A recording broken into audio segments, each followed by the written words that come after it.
morning, Steve Freeman in Chicago with the morning grain comments. We have a mixed grain trade. Beans are up, nearby corn is higher, and wheat is down.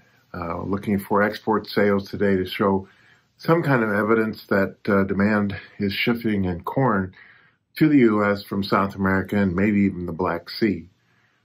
We'll be watching also any new bean or meal export numbers, but talk of a lower Argentina crop, lower Argentina crush could send some of that business to the U.S. Still waiting to see any news on the Black Sea corridor Ukraine export deal.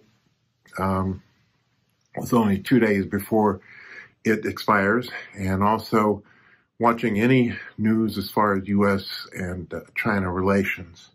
Overnight, markets are kind of stabilizing after the Swiss bank infused $54 billion into Credit Suisse. And so we'll see if that reduces some of the headlines concerning bank concerns, especially in Europe. We also note that we got our first guesstimates out as far as the USDA March 31 acreage report, with corn, bean, and wheat acres just a little bit lower than what the USDA forum said. There's still talk about increased corn acres because of profitability versus beans, and increased double crop bean acres because of the total net income of harvesting wheat and planting beans following the harvest.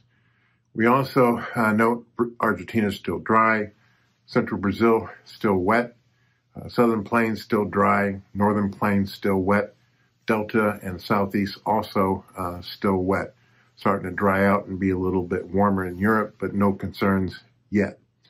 So in general, we're looking for a choppy trade going into the end of the week, and we'll just kind of see what outside financial markets are doing and how it affects grain flow in the grain room. Talk about February 28th, big reduction in fund corn long, commercial short, fund long in the beans, and increase in the wheat shorts all surprised the market and may have triggered a little bit of buying in corn and wheat, and yesterday selling in the beans.